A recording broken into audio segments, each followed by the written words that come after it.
আপনাদের সামনে বক্তব্য রাখবেন আজকের অনুষ্ঠানের মধ্যমণি বাংলাদেশ সুপ্রিম কোর্টের সিনিয়র আইনজীবী, আমাদের অভিভাবক, বাংলাদেশ সুপ্রিম কোর্ট বার অ্যাসোসিয়েশনের সম্মানিত সভাপতি সিনিয়র আইনজীবী জনাব এম আমিন উদ্দিন স্যার। বক্তব্য রাখবেন সিনিয়র আইনজীবী M Amin Uddin sir. International meditation society কর্তৃক আয়োজিত আজকের এই আলোচনা সভা, মাননীয় সভাপতি, উপস্থিত অন্যান্য আলোচকবৃন্দ এবং সামনে উপস্থিত আমাদের গুটি কয়েক আইনজীবী বন্ধুদের সকলে আমার পরিচিত মুখ, সবাইকে আমি পরিচিত, যারা এত কষ্ট করে বসে আছেন তাদের সবার কাছে কৃতজ্ঞতা জানাচ্ছি।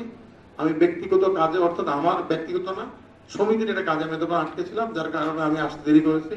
আমার এই দেরির জন্য আমি সবার কাছে ক্ষমা প্রার্থী। জাতির জনক বঙ্গবন্ধু তিনি স্বপ্ন দেখেছিলেন একটি শোষণহীন সমাজ ব্যবস্থার, উনি স্বপ্ন দেখেছিলেন একটি স্বাধীন বাংলাদেশের, এবং তার সেই স্বপ্ন উনি 1952 সালে যখন প্রথম বাঙালির উপর ভাষার মাধ্যমে আধিপত্য বিস্তারের প্রচেষ্টা চালিয়েছিল পাকিস্তানিরা, তখনই তিনি প্রতিবাদ আরম্ভ করেন। পরবর্তীতে ধাপে ধাপে বঙ্গবন্ধুর জীবনটাই ছিল একটা সংগ্রামী জীবন। গতকাল আমরা এখানে যেন আলোচনা করি, বিভিন্ন আলোচক বলছিলেন যে দেখেন ঢাকা বিশ্ববিদ্যালয়ের চতুর্থ শ্রেণীর কর্মচারী যারা, তাদের উপর যখন নিপীড়ন নেমে আসলো, তখন কিন্তু বঙ্গবন্ধু একটা ছাত্র হিসেবে তার নিজের ব্যক্তিগত লাভ ক্ষতি চিন্তা না করে এই কষ্ট যারা পাচ্ছিল সাধারণ মানুষ, তাদের পাশে দাঁড়িয়েছিলেন, এবং তার খেসারত হিসেবে তিনি তার ছাত্রত্ব তাকে হারাতে হয়েছিল। কিন্তু তিনি তার নিজের ব্যক্তিগত লাভ ক্ষতিটাকে কখনো বড় করে দেখেননি। তিনি মানুষের অধিকারের জন্য তার নিজের যে নিবিষ্ট করেছেন, তার নিজের সব কিছুকে যে মানুষের অধিকার আদায়ের জন্য নিবেদিত করেছিলেন, তার প্রথম প্রমাণ হচ্ছে ছাত্র আন্দোলন, চতুর্থ শ্রেণীর কর্মচারীদের আন্দোলন নিজেকে নিবিষ্ট করা, নিবেদিত করা। পরবর্তীতে ধাপে ধাপে বঙ্গবন্ধু বাঙালি জাতিকে 6 দফা 11 দফা সবকিছু মিলিয়ে বঙ্গবন্ধু বাঙালি জাতিকে একটা স্বাধীনতার স্বপ্ন দেখালেন, তৈরি করলেন পরিপূর্ণভাবে। স্বাধীনতার জন্য 71 সালে ঝাঁপিয়ে পড়ার 7ই মার্চে আহ্বান জানালেন, এবং তার নামে যখন স্বাধীন হলো বাংলাদেশ, সেই বাংলাদেশে তিনি সংবিধান দিলেন। সেই সংবিধান দেখেন, আমাদের বঙ্গবন্ধু যে সংবিধান দিলেন, সেই সংবিধানের যে মূলনীতিগুলো ছিল, পরবর্তী যেগুলো পরিবর্তিত হয়েছে সামরিক শাসনের সময় কলমের খোঁচায়, সেই সংবিধানটা দেখেন, মূল সংবিধানটা বঙ্গবন্ধু, সেই সংবিধানটা ছিল একটা আদর্শ সংবিধান। সেই সংবিধানটা ছিল একটা ভারসাম্যপূর্ণ সংবিধান। সেই সংবিধানের অনেক কিছুই পরবর্তীতে পরিবর্তিত হয়ে গেছে। বঙ্গবন্ধু যে স্বপ্ন দেখেছিলেন, সেই স্বপ্ন ছিল শোষণহীন সমাজ ব্যবস্থা, সেই স্বপ্ন ছিল বাংলাদেশের মানুষের মুখে হাসি ফোটানো। আর বঙ্গবন্ধুর একটা কথা মনে আছে, একটা ভাষণে বলেছিলেন যে আর কোর্ট কাছের কথা কি বলবো, মামলা করেন যেই ভদ্রলোক, যিনি উকিল থাকেন, তিনি মামলাটা তার জামাইকে দিয়ে যান, তার জামাইয়ের কাছে ট্রান্সফার করে যান। বঙ্গবন্ধু কিন্তু রেস্ট করতে একটা বক্তৃতায় উনি এই বক্তব্যটা রেখেছিলেন বাকশাল করার পরে। উনি বলছেন এই হলো আমাদের অবস্থা। আসলেও তো তাই, ঠিক। আপনি দেখেন, আমরা আজকে হাইকোর্টের সিভিল ডিভিশনগুলোর অবস্থা দেখেন, যে রিভিশনগুলো কিন্তু দেখেন 80 সালের রিভিশন অনেক পেন্ডিং আছে, 90 সালের রিভিশন তো ভর্তি। 2000 সালের পূর্ববর্তী সময়কার আমার মনে হয় যত সিভিল ডিভিশন পেন্ডিং আছে, আপনারা খোঁজ করে দেখেন, তার 25% হচ্ছে 2000 সালের পূর্ববর্তী সময়ের। তাহলে যদি 25-30 বছর যদি মামলা হাইকোর্টেই পেন্ডিং থাকে, সেই মামলায় মানুষ কি বিচার আর পাবে? যখন সে মামলা আরম্ভ করে, তখন তার হয়তো 3 কাঠা জায়গার দাম ছিল, যেই টাকাটা এখন এতদিন পরে তার কাছে এটার কোনো মূল্যই নাই। সেই লোকটা হয়তো মারাই গেছে, তার এই জায়গাটার প্রতি তার যে দরদ ছিল, তার যে একটা সম্ভাবনা ছিল, তার একটা কিছু করার একটা প্রচেষ্টা ছিল, সব কিছু বিনষ্ট হয়ে গেল এই সময় বিবর্তনে, এই দীর্ঘসূত্রতার জন্য। সেই ক্ষেত্রে আমরা কিন্তু এই মিডিয়েশনটাকে আমরা কাজে লাগাতে পারি। ইভেন দেখেন, ব্রিটিশরাও কিন্তু এই মিডিয়েশনের ব্যবস্থা আমাদের সিপিসিতে করে গেছে। সেকশন 89A তে দেখবেন, মামলা চলাকালীন সময় দরখাস্ত দুই পক্ষ ইচ্ছা করলে মিডিয়েশন করতে পারে। আমাদের সিপিসিতে কিন্তু প্রভিশন আছে মিডিয়েশনের, আরবিট্রেশন অ্যাক্ট তো আছেই। তাছাড়া দেখেন, আমরা সিভিল মামলায় করতে পারি, সেই বিধান কিন্তু আমাদের আছে, কিন্তু আমরা এটাকে কখনো কার্যকর করি না। আমাদের সিপিসিতে আমি বলতেছি যেটা মূল মামলাগুলো, ফ্যামিলি কোর্ট তো আছেই, ফ্যামিলি কোর্ট আপনাকে প্রি ট্রায়ালের আগে এটা কথা বলা হয়, মিডিয়েশন করা হয়, কিন্তু আপনাদের সিপিসিটা দেখেন। আমরা এই যে সুপ্রিম কোর্ট আইনজীবী সমিতি থেকে আমরা কার্যকর কমিটি থেকে একটা সিদ্ধান্ত নিয়ে মাননীয় প্রধান বিচারপতিকে অনুরোধ করেছি এটাকে কার্যকর করার জন্য। আমরা কিন্তু একটা মিটিং এ ইতিমধ্যে একটা সিদ্ধান্ত নিয়ে এটা মাননীয় প্রধান বিচারপতির কাছে আমরা এটা ওনার কাছে একটা স্মারকলিপি আকারে এটা দিয়ে আসছি, যেটা আপনি কার্যকর করেন, তাহলে হয় কি কিছু মামলা কমবে। এই যে ছোটখাটো মামলাগুলো আমরা যদি আইনজীবীরা দুই পক্ষ মিলে কথা বলতে পারি, এমনি কিন্তু আবার আমি যদি কথা বলি কিন্তু বিপদ আছে। আমি নিজেরা ব্যক্তিগত অভিজ্ঞতার কথা বলি, আমি তখন খুব ইয়াং লয়ার 89 এর কথা বলছি, আমি তখন কাজী ওদরক সাহেব একটা বেঞ্চে ছিলেন, সিভিল বেঞ্চে, আব্দুল বারী সরকার ছিলেন ডিভিশন বেঞ্চের প্রধান, আর কাজী ওদরক সাহেব জুনিয়র জাজ। তো আপন ভাই বোনের ভিতর মামলা, আমি ছিলাম ভাই, আমরা ছিলাম ভাইয়ের পক্ষে, আমি মানে মাহবুব আলম সাহেব ছিলেন। তো আমি গেছি সেই মামলায় পেয়ার বুক থেকে পড়ার জন্য। এখন যখন পেয়ার বুক পড়তে হয় না বা আরজি পড়তে হয় না এগুলো, কিন্তু তখনকার সময় ফার্স্ট আপিল করতে গেলে আরজি পড়তে হতো, জবাব পড়তে হতো, ইস্যু করে সাক্ষীগুলো পড়ে তার সিনিয়র আর্গুমেন্ট করতেন, আর আমরা যারা জুনিয়র ছিলাম আমরা এগুলো পড়তাম। তো আমি যখন এটা পড়ছি তখন আমাকে কাজী আবদুল্লাহ সাহেব বললেন, এই ফাইল বন্ধ রাখেন, বন্ধ রাখেন। উনি কিন্তু একটু কাঠখোটা টাইপের লোক ছিলেন, যেটা বিশেষ বলে ফেলতেন, ফাইল বন্ধ রাখেন, বন্ধ রাখেন। আপনার সিনিয়রে কি মামলা রওয়া হয়েছে? ভাই বোনের মামলা করে? হ্যাঁ, কেমনি মামলা করেন এগুলো? আমি তো আর ভয়ে কোনো কথা বলতেছি না, আপনি আমাকে এরকম বলতেছেন কেন? সিনিয়রকে বলবেন মামলাটা আপোষ করে দিতে, এটা 1 সপ্তাহ পরে আসবে, যান। আমি যেহেতু কোর্ট এটা বলতে, মক্কেল এটা বললাম যে কোর্ট বলতে এটা আপোষ করে দিতে। সেই মক্কেল আমার সিনিয়রে যে বললো যে আপনার জুনিয়র মনে হয় আদার সাইডের কথা বলছে এই মামলা যখন আমার নিজের অভিজ্ঞতা এটা বললাম। পরবর্তীতে যে মাওলাম সাহেব গেছেন, আমি তো আর যাইনি এই মামলায়, উনি গেছেন, ওনাকে দিছে কাজী আবদুল্লাহ সাহেব, হ্যাঁ আমি না বলছি আপোষ করতে, আপনি কেন আর্গু করতে আসছেন? এই মানে কোর্টে হয় কি যে অনেক সময় চেষ্টা করে যে আপন ভাই বোনের মামলা, তাদের মনে খুব এসব বেশি সম্পত্তি না, ভাই আমাদের যে মক্কেল সে যাচ্ছে তার বোনকে দিবে না, সে তার বাবারকে এটা দলিল টলিল দেখাচ্ছে। তো কোর্ট বলছে এটা কেন করতেছেন? এই হলো আমাদের হয় কি না দেওয়ার একটা প্রবণতা, মানুষ আরেকজনের অধিকারটা না দেওয়াটার প্রবণতা কিন্তু আমাদের খুব বেশি। আর যদি ল্যান্ডেড প্রপার্টি হয় তো আরো সর্বনাশ। এবং দেখেন ম্যাক্সিমাম মামলায় কিন্তু মানে নিজেদের আত্মীয়স্বজনদের মাঝখানে। এই বিষয়গুলো যদি আমরা আইনজীবীরা একটু যে প্রোঅ্যাক্টিভ হই, আমরা যদি চেষ্টা করি, আমার মনে হয় যে কিছুটা মেডিসিনের মাধ্যমে আমরা শেষ করতে পারবো। একটা লোক যদি বুঝতে পারি যে দেখেন এই মামলা করতে গিয়ে আপনার 20 বছর সময় লাগবে, আপনার এত টাকা শ্রম যাবে, আপনার এই সব কিছু যাবে, টাকা যাবে, তার চেয়ে আপনি কিছুটা লস হলেও আপনি যদি এইভাবে করে নেন দুই পক্ষ, আপনার লাভ হবে, তখন কিন্তু রাজি হবে। আর আমার পূর্ববর্তী বক্তা যে কথা বললেন সেগুলো আমরা তো ফিস নিতেই পারি, যে আপনার এটা ঠিক আছে, আপনার সেটেল করে ফেলেন, আমাদেরকে, আমরা দুই পক্ষ বসবো, আমাদেরকে আপনারা সেটেলমেন্টের জন্য এই ফিস দিবেন, আমরা ড্রাফট করে দিব, রেডি করে দিব। আইনজীবী হিসেবে কিন্তু আমার কোনো ইয়ে হবে না, হয়তো মামলাটা আরো তাড়াতাড়ি শেষ হয়ে যাবে। তাই আমার এই মধ্যস্থতা বা মিডিয়েশন যেটাকে বলি আমরা, সেটা কার্যকর করলে আমাদের বিচার ব্যবস্থায়ও কিন্তু একটা আমূল পরিবর্তন আসবে।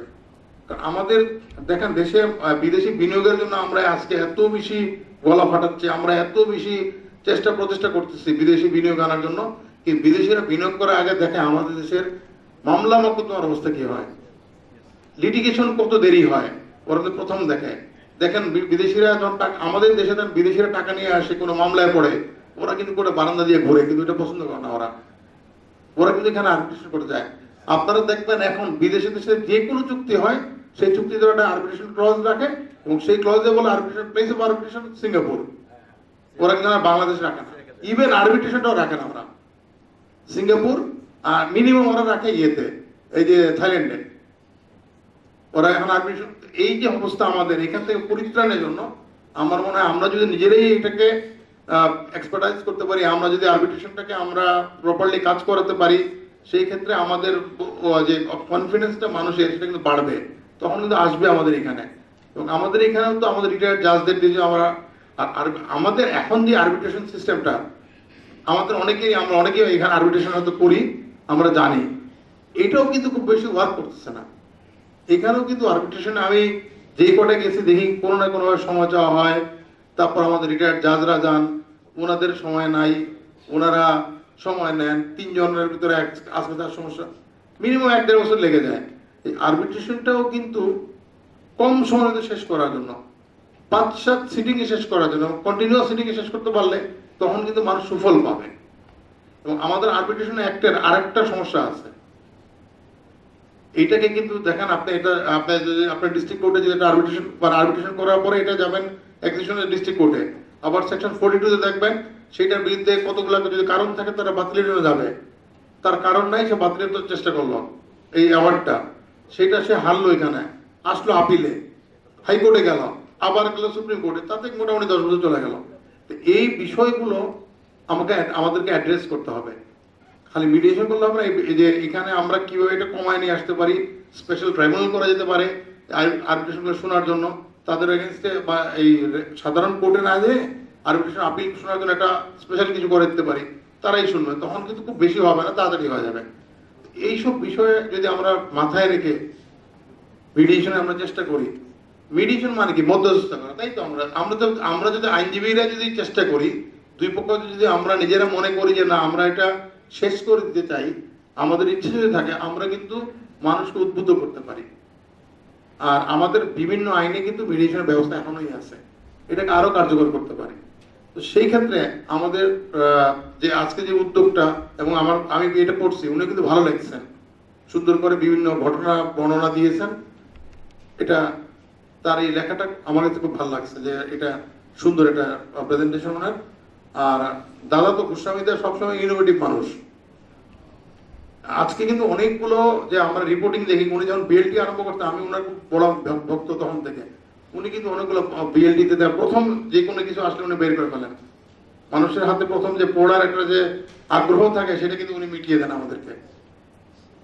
এটা কিন্তু দাদার একটা বড় গুণ। এবং দাদা আজকে যে এইটা করছেন, এটা আমার মনে হয় যে এই যে আজকের এই সভাটা, এই যে আলোচনা অনুষ্ঠানটা, এটার জন্য দাদাকে আমি ধন্যবাদ দিই। এবং আমার মনে হয় এটা খুব সুন্দর একটা ভালো প্রচেষ্টা, এবং এটা কিন্তু এখন শেষ হবে না, এটাকে আরো এগিয়ে নিয়ে যেতে হবে। আর এটার সাথে, যেহেতু এটার সাথে আরেকজন মানুষ আছে আমি যারা খুবই পছন্দ করি, আমাদের পঙ্কজ, সে কিন্তু খুব পড়ালেখা করে, সেও যেন সবাই মিলে আমরা যদি কাজ করি, আমরা তো কিছুটা আগাতে পারবো। তো আমি আশা করবো যে আমরা সবাই কাজ করে কিছুটা এই জনমত সৃষ্টির মাধ্যমে এটাকে কার্যকর করার চেষ্টা করব। আমরা এই চেষ্টা চালাবো, এই মানে আশাবাদ ব্যক্ত করে আমি আমার বক্তব্য শেষ করি। সবাইকে ধন্যবাদ। ধন্যবাদ সিনিয়র আইনজীবী AM আমিনুদ্দিন স্যারকে, অত্যন্ত চমৎকার ভাবে যুগোপযোগী বক্তব্য দিয়েছেন, জীবনমুখী বক্তব্য দিয়েছেন। আমরা ওনার কাছ থেকে অনেক কিছু শিখলাম, জানতে পারলাম। এখন সমাপনী বক্তব্য দেওয়ার জন্য অনুরোধ করছি accredited mediator BIMS and IIM advocate Abdus Salam Mondal, সাবেক deputy attorney general advocate Abdus Salam Mondal. আজকে জাতির পিতা বঙ্গবন্ধু শেখ মুজিবুর রহমানের ৪৪তম শাহাদত দিবস উপলক্ষে বঙ্গবন্ধুর ভাবনা এবং বক্তব্যে মেডিয়েশন শীর্ষক সেমিনারে সভাপতি বন্ধু সভাপতি এবং বাংলাদেশ সুপ্রিম কোর্ট বার সমিতির মাননীয় সভাপতি জানাবেন এবং একজন বিজ্ঞ বিচারক ও আমার বন্ধুরা এবং বিজ্ঞ বন্ধুরা, আলোচনার বিষয়বস্তু বঙ্গবন্ধুর ভাবনা। আমি মনে করি জাতির জনক, হাজার বছরের শ্রেষ্ঠ বাঙালি বঙ্গবন্ধু শেখ মুজিবুর রহমান একজন ব্যক্তি নয়, জন্মসূত্রে উনি একটি প্রতিষ্ঠান। তার কারণ কতগুলো ঘটনা ওনার জীবন থেকে উনি যেটা বই পুস্তক রেখে গেছেন, জেলখানায় বসে, তার থেকে পাওয়া যায় যে শৈশবকাল থেকে ওনার মধ্যে বিচক্ষণতা, ন্যায়পরায়ণতা ইত্যাদি যে এসছে, সেখান থেকে আজকের যে মেডিয়েশন শীর্ষক ভাবনাটা ওনার মধ্যে তা প্রদর্শিত হয়। আমি বেশি কথা এবং আপনাদেরকে বিব্রত করার মতো সময়ও নেব না, আমি দুটো কথা বলে শেষ করতে চাই। শুধু আমি বঙ্গবন্ধুর ভাবনায় মেডিয়েশন এটাই বলবো, তাও অতীতে নয়, এই কিছু আগে, অর্থাৎ ওনার জীবদ্দশায় দুটি ঘটনা দিয়ে। প্রথম হলো 7ই মার্চের ভাষণ। দেখেন 7ই মার্চের ভাষণে উনি 17 মিনিটের বক্তৃতার মধ্য দিয়ে কি বিচক্ষণতার পরিচয় দিয়ে একটি জাতিকে যুদ্ধক্ষেত্রে ঠেলিয়ে দিয়ে যুদ্ধ করিয়ে স্বাধীনতা লাভ করালেন। আমরা স্বাধীন ভূখণ্ড পেয়ে গেলাম। এর অবধি পরে উনার বিচক্ষণতা মেডিয়েশন, উনি পাকিস্তান থেকে জেলখানা থেকে লন্ডন হয়ে উনি কোথায় গেলেন? ভারতবর্ষে। এই ভারতবর্ষে গিয়ে তদানীন্তন ভারতবর্ষের মাননীয় প্রয়াত প্রধানমন্ত্রী শ্রীমতী ইন্দিরা গান্ধীর সঙ্গে দ্বিপক্ষীয় একটা বৈঠক। যে বৈঠক আমার মনে হয় যে সদ্য স্বাধীন প্রাপ্ত এবং আমাদের বন্ধু রাষ্ট্র ভারতের দ্বারা সাহায্য প্রাপ্ত হয়ে আমরা যে যুদ্ধ করে 9 মাসে স্বাধীনতা সংগ্রাম আনলাম, সেখানে উনি দেখলেন যে ভারতীয় সেনাবাহিনী দিয়ে আমাদের দেশ ছেয়ে আছে।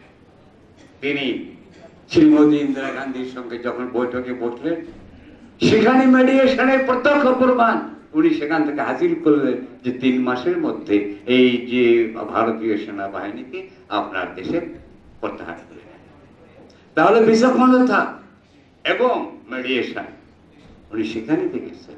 তত ওনার ভাবনায় যে মেডিয়েশন, সেই মেডিয়েশন উনি আমাদের সংবিধান, আমাদের যে আজকের যে আমাদের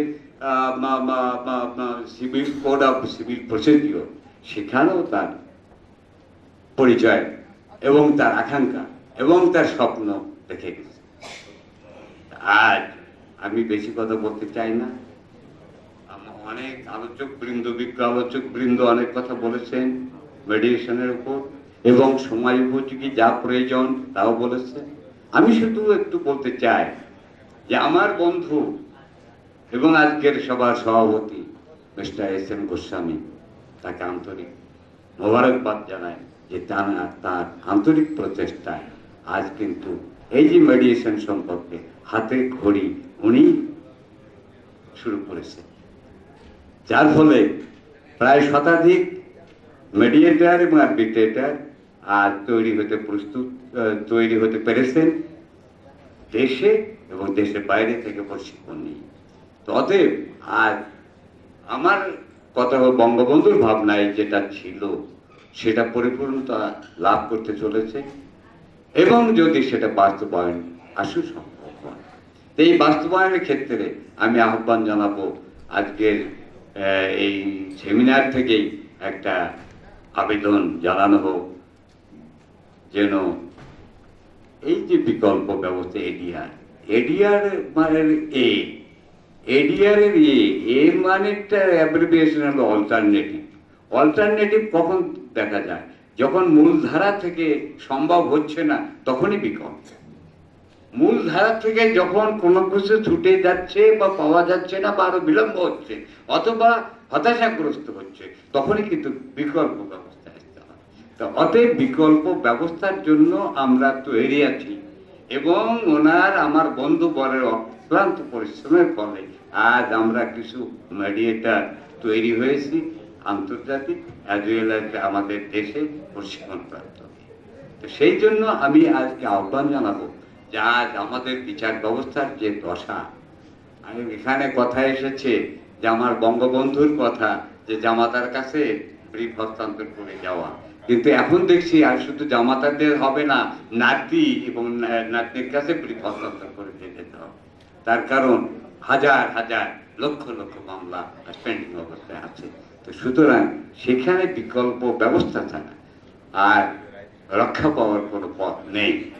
আমাদের যে কোনো কোর্টে যে কোনো মামলা করতে যায় না কেন, আজও দেখা যায় 20 বছর 30 বছর মামলা ঝুলে আছে, বিচারের অপেক্ষায় আছে। সেখানে যিনি মামলা করেছিলেন তিনি চলে গেছেন, তার ছেলে তিনিও চলে গেছে, আমরা কিন্তু তাদেরকে বিচার পৌঁছে দিতে পারছি না।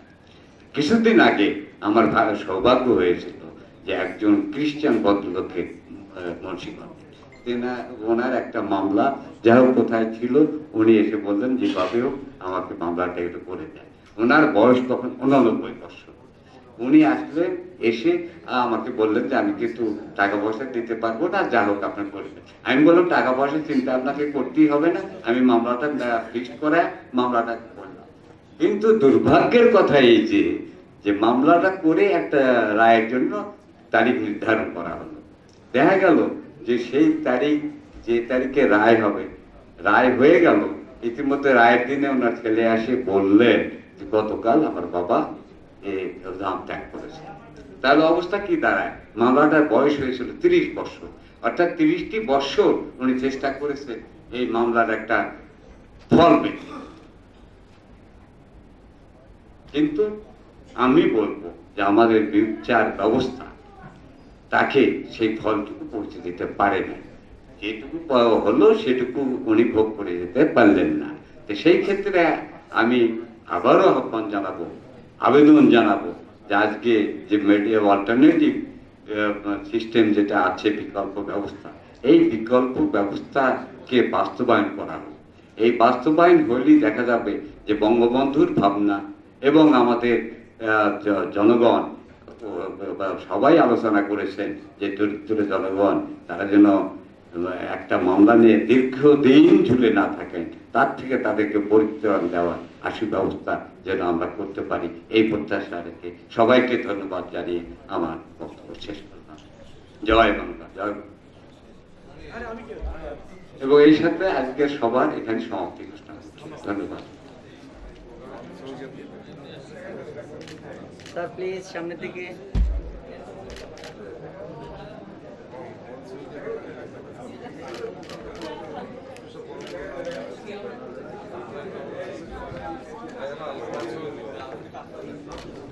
Sir please.